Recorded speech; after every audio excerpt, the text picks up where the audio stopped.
Good morning, magandang umaga po to my fellow truthers and also my fellow TIs or targeted individuals, victims of remote electronic psychotronics, voice to skull, voice of God, neural weaponry, or mind control by radio wave frequency manipulation technological sorcery.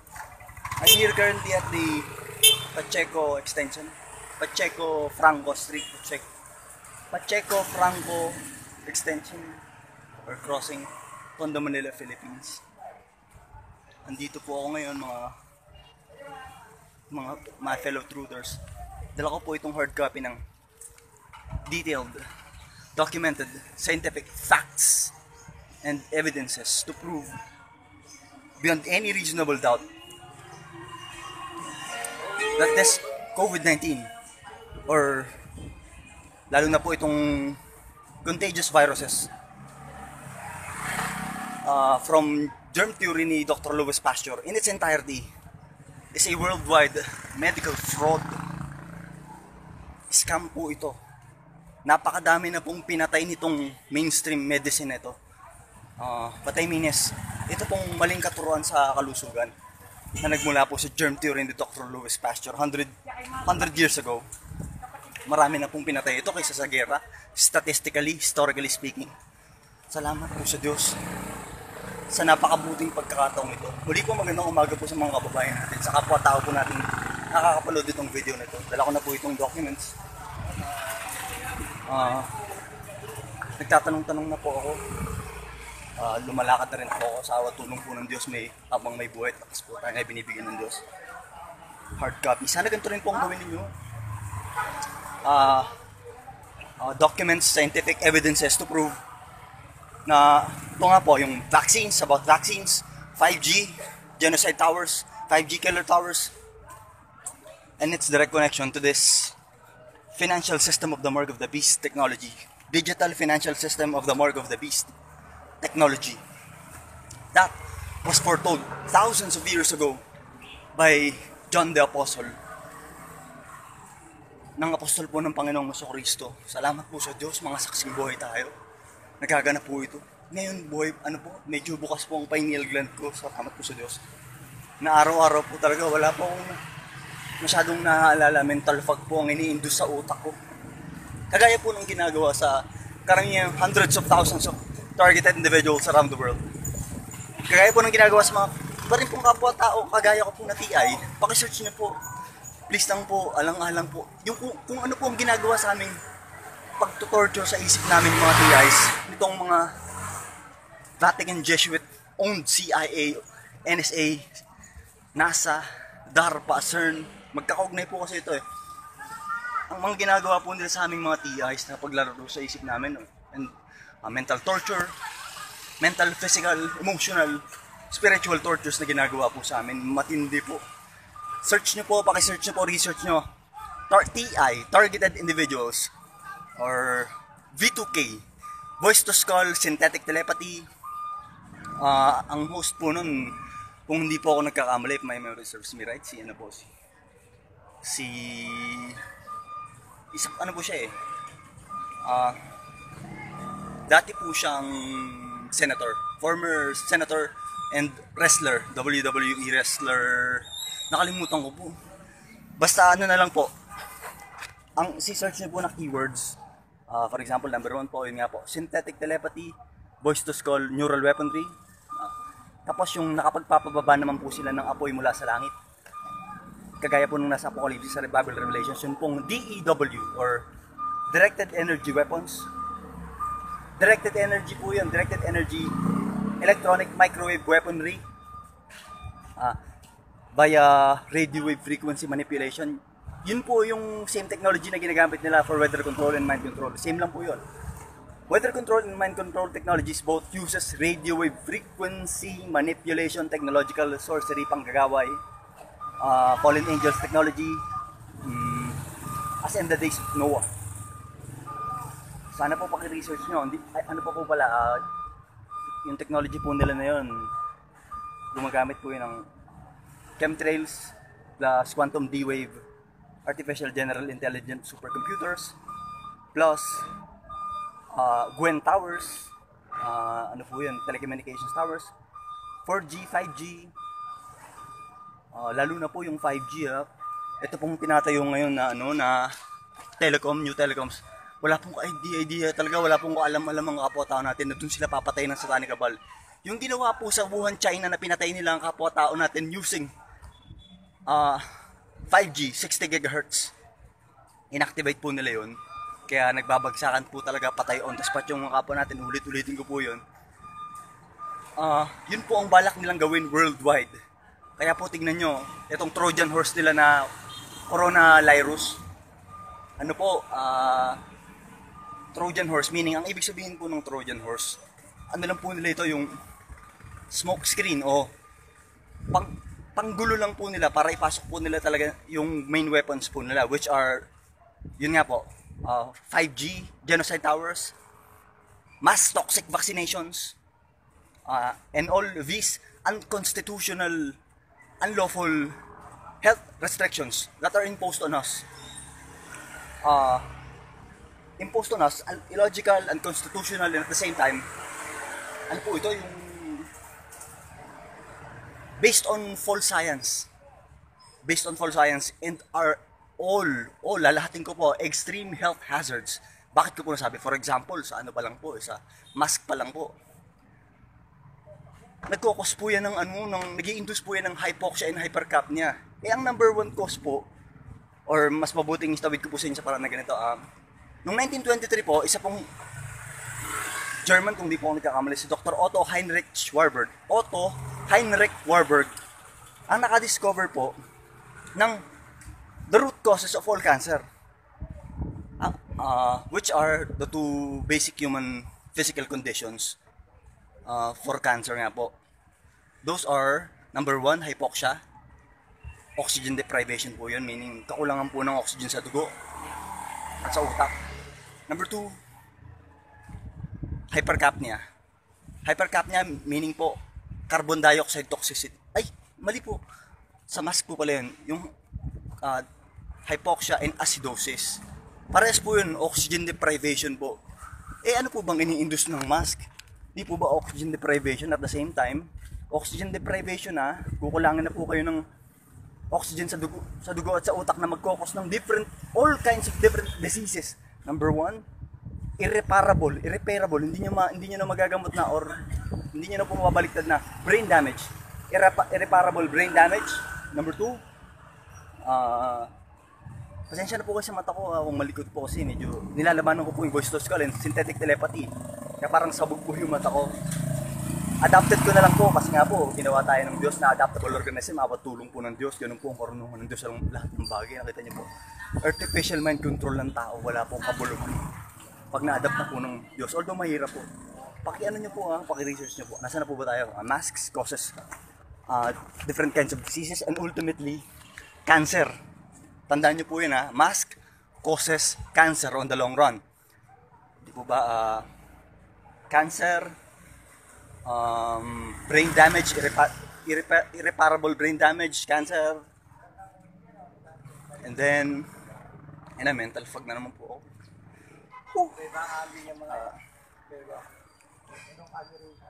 Hypoxia, oxygen deprivation yun po.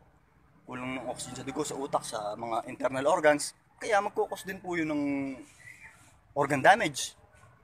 Tapos all kinds of diseases na po talaga papasok sa katawan ninyo dahil po sa oxygen deprivation. Kakulangan ng oxygen sa lahat po ng parte ng katawan natin.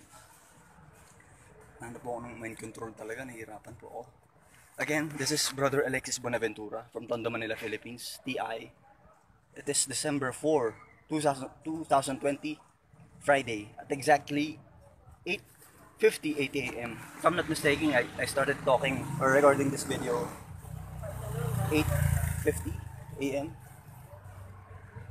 Salamat po sa Diyos. Ito na po yung mga dokumento. Mental fog po ako, pasensya na po, nawawala po yung, nasisira po yung train of thought. Yun po kasi yung induce ng technology na to Altering, manipulating, redirecting, constantly, ginugulo po ang utak namin, redirecting thoughts, emotions, perceptions, mood, state of mind, etc. etc. Mind control po talaga. Kagaya ng ginagawa po nila sa weather control. Kasi nga po, electrical beings tayo. Tapos, yung nature po natin, nagpa-function din po ito via electricity, vibrations, energy. Kagaya po nung tinutukoy po ni Nikola Tesla, all things, ng quantum physics po pala, quantum physics, all things are vibrational. Sensya po, hindi pa sa nangangalay na po ako. Bigat po ang dala kong documents. Ganito rin po sana gawin nyo, mga fellow TIs, po kayo.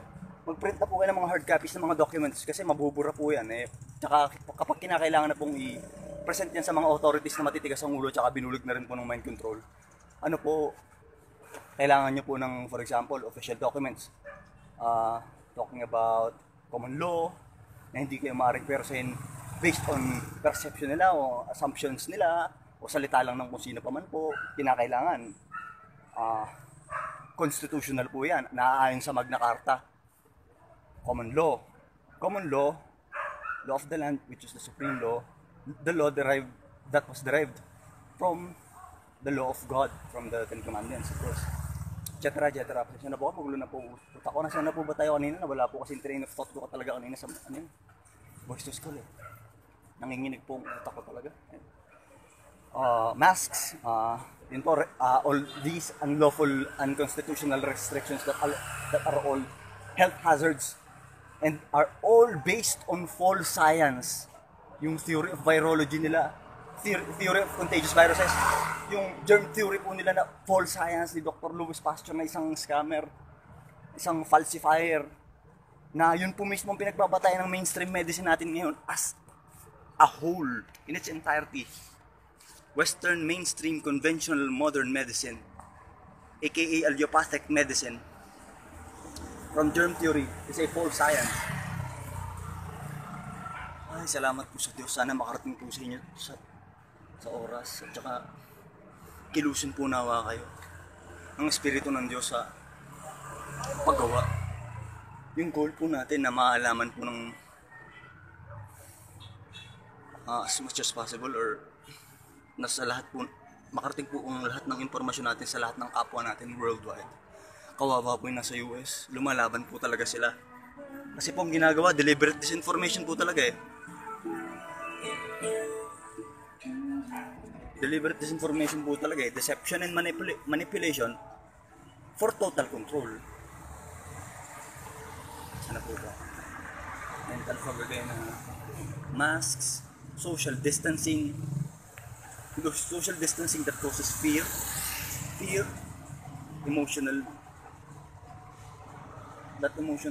extreme emotional imbalance na pag maintain niyo po ng long run, focus po yun ng all kinds of diseases, fear. Kasi di po ba yung cortisol level tataas, sunod-sunod na po yun, etc.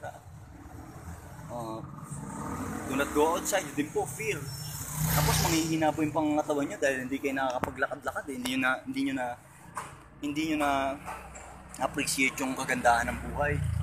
Tapos wala po kayong trabaho. Buti po ako, awat tulong po ng Diyos ang nagpo-provide po sa akin. Sa awat tulong po ng Diyos, ang Diyos po mismo kasi pangako po ng Diyos, sa salita ng Diyos yun Pangako po ng Diyos yun na unahin muna ninyo na hanapin ang kanyang kaharian etc. Paano naman po yung mga kapwa-tao natin walang-wala sa buhay? Tama-tama po talaga salita ng Diyos, ang pag-ibig ng marami ay lalamig. Datapot ang magtitiis hanggang sa wakas sa isang maliligtas. Tignan niyo po itong kasaloolan na to. Yung train of thought ko po talaga ina-alter, pasensya na po kayo. Kailangan malaman po ng lahat ng kapwa-tao na itong ugat nito, itong mind control, weather control. Yung sa Ulysses po, weather control po yun. Weather control po yung sa Yolanda, Ondoy, Fukushima, lahat po yun. Weather manipulation po yun via radio wave frequency manipulation, technological sorcery. Saan po ba tayo? Social distancing, masks, causes cancer, lahat po yun, nagkakos ng diseases. Don't go outside. Na lahat po ng restrictions na yan, ang pinag-ugatan ay isang kasinungalingan din po. Isang phantom virus, isang hindi po yan pumasa sa Koch's postulates, yung gold standard ng pagtukoy po ng, kung meron po talagang pathogen or microorganism na ganyan. Hindi po nagawa diyan yan, hindi po pumasa sa Koch postulates, KOCH postulates gold standard. Ano lang po yan, kwento-kwento. Chismis. Inassume lang po sa China yan inassume lang po nila yung mga namatay sa China. Contagious viruses daw po. Which is impossible. Imposible po yun. Hindi po ganun ang function ng exosomes o viruses na tinutukoy nila. Unang-una yung viruses po na tinutukoy nila kasi dalawa po yun Exosome theory versus viruses theory. Ang katotohanan po yan, kung makikita nyo po yung detailed scientific facts, yung mga video evidences, mapapatunayan nyo po beyond any reasonable doubt na yun pong pathogen na tinutukoy nila. Wala pong ganun karakteristik yun. Exosome po ang correct scientific name nun. Imposible pong maging contagious o airborne ang isang dead entity. Airborne, mabubuhay sa amin, dead entity o non-living organism. Excretion lang po siya ng cell nating sarili. For self-defense, napakabuting function po ng exosome. Cleaner na po siya tigalinis na po siya ng cell natin, tapos communicator pa po siya.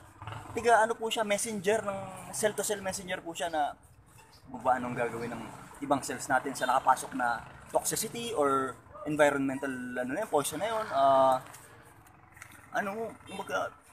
Napakabuting bagay o function ng sarili nating immune system or biological support system na tinatawag nga po ng mainstream medicine o mainstream science na immune system.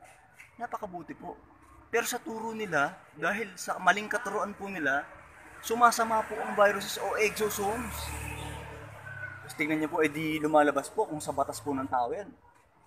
Ano po yan? Medical fraud o tapos accessory to the crime po sila. At the same time, medical fraud that will undoubtedly lead to genocide worldwide. Para pong wala pong pinagkaiba sa reckless imprudence. Ito naman po, reckless imprudence resulting to genocide. Kung hindi po ako nagkakamali sa diwa ng kasi hindi ko pa po nakikita yung na yun yung mismong details ng batas na yun. Reckless imprudence resulting to genocide. Pero kung sa diwa, kung didiwaan ko po, reckless imprudence, medical malpractice, kung tama po, kung di po ako nagkakamali, ganun po. Isipin nyo, crime po ito, crime against humanity. Yung bata, pagmamasking nyo, magbubunga ng hypoxia and hypercapnia dahil sa matinding kabubuhan na to. Isipin nyo po, anday pong kapwa-tao natin nung namamatay, lalo na po sa katandaan, nagkakasakit dahil po sa maling turo ng mainstream medicine na pinangungunahan po ng World Health Organization, na pag-aari po yan ng satanic cabal. Na ang intent po, sila Bill Gates, sila mga Rockefeller, ito pong global satanic mafias, na mga kalaban po ng Diyos, na mga adik po sa adrenochrome, umiinom po ng pineal gland, kinakayan po nila yung pineal gland ng batang ginasat. Pinahirapan po nila, adrenochrome, tandaan niyo po, paki-research po yan, adrenochrome. Para pong Google Chrome, yung spell po ng Chrome, Google Chrome, adrenochrome nga lang po. Ang intent po ng mga ito, mga eugenicist po ito. Eugenicist, ibig pong sabihin nun, mga naniniwala po sa population control. Mga nagtatanyag po sa kanilang sariling mga Diyos sila. Kinokontrol po nila yung population. Lalo na po si Bill Gates, na puppet nila, na talaga pong blatantly sinasabi niya po sa mga interview sa kanya na yung population gusto niya po talagang bawasan. Kinakailangan i-research niyo po yan, bigyan niyo po ng oras alang-alang po sa mga mahal natin sa buhay. Huwag po kayong sunod ng sunod pag sinabing authorities kuno. Huwag po kayong nagtatangin ng tao. Kasi ang logic po nila, pag hindi kayo nakatapos sa Rockefeller medicine o sa established teachings nila na nasa libro po nila na mula po sa mga Rockefellers din, sa mga satanic cabal din, hindi na po kayo maaaring matuto pang kalusugan o yung po logic nila, hindi na kayo maaaring matuto ng science, exact science na ina-attack na naman po ako. Nang mali po yun, pagtatangi po yun, lalo na po ngayon natutupad na salita ng Diyos sa Daniel na ang tao tatakbo ng parot parito at ang kaalaman ay lalago. Age of information na po ngayon. Ang libre na po ang impormasyon. Isang click nyo lang po. What are viruses?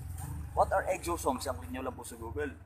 Andiyan na po ang information. At hindi naman po kayo pinipilit maniwala agad Just search nyo po yung mga informations kung ano to, etc. etc. Siyempre, kinakailangan maging patient po kayo. Search nyo lang po. Huwag kayong maniwala sa lahat ng bagay. Pero Kagaya po nung nabasa ko kay Miss Kim, nakalimutan ko pa yung pilit niya, Miss Kim, fellow truther po namin. Huwag niyong paniwalaan yung lahat ng bagay. I-research niyo lahat ng bagay, basahin niyo lahat ng bagay. Pero huwag niyong paniwalaan agad-agad. But suddenly, a train or a pattern emerges. Yung pattern ng katotohanan lalabas. Ano po yun eh? Ganun po ang katotohanan kasi mental pag na naman po ako. 20 minutes na naman po. Siguro po hanggang dito lang po muli. Muli po please. Kasi kaso po kayo ng mga hard copies. I-print nyo na po lahat. I-ano nyo po sa yung talaga pong presentable form kasi po kailangan ano po natin yan eh. Ihaharap po natin sa lahat ng authorities yan eh. Kailangan ipagtanggol po natin sa harap nila yung mga katotohanan alam po natin na detalyado naman po, hindi po kagaya ng sa kanila na pseudo-science. Sabi-sabi lang po, naniwala sila dahil po authority kuno. Ang mangyayari po sa kanila dyan, bulag, inaakay ng bulag. Which will lead to their, mismo sa kapahamakan na po nilang lahat. Ang kapwa-tao natin, kinakailangan po natin gawin ito. Pasensya na po kayo, medyo lutang na po ang isip ko sa pagpapaliwanag. Pinipilit ko na lang po talaga. Matindi po ang voice to skull. Search nyo po yun, V2K. Voice to skull. Tapos po, synthetic telepathy. Tapos po, DEW or Directed Energy Weapons. Tapos po, Quantum D-Wave Computers. Tapos po, Chemtrails. CHEMTRAILS. Chemtrails.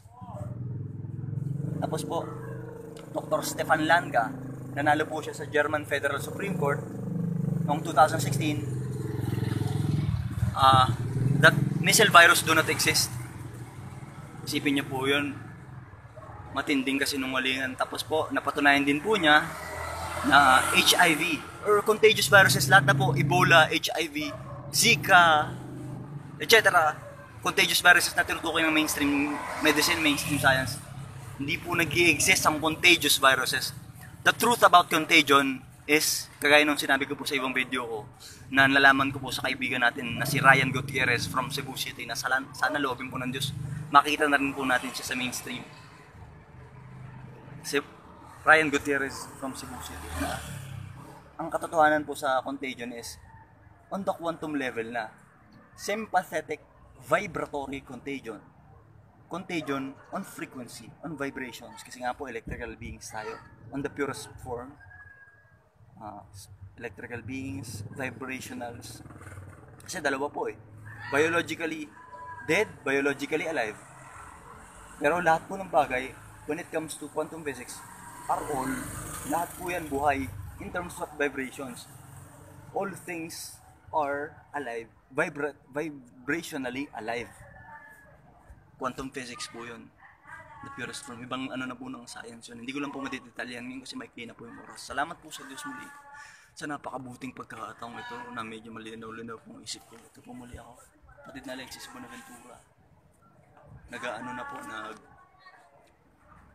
mahanap po ng paraan na sa lahat po ng paraan na makakaya ko sa awat tulong po ng Diyos, maihayag po ang katotohanan. Kahit pa isa-isa, maramihan ginagawa ko po. Pero syempre, marami pa rin po akong pagkukulang gaya ng kahinaan sa laman tsaka po nitong mind control na ginagamit sa pang torture. Although physically, hindi na po ako masyadong ina-attacks. Yun lang po muna sa ngayon. Salamat po sa Diyos sa lahat po ng bagay. Sa tanging pangalan po ng ating Panginoong Kristo. Sa Diyos po ang lahat ng karangalan at kapurihan. Pakikalat niyo po itong video na ito muli. To my fellow truthers. Salamat po sa Diyos. Ingatan po nawa tayo natin. Kapayapaan po ng Panginoong Kristo.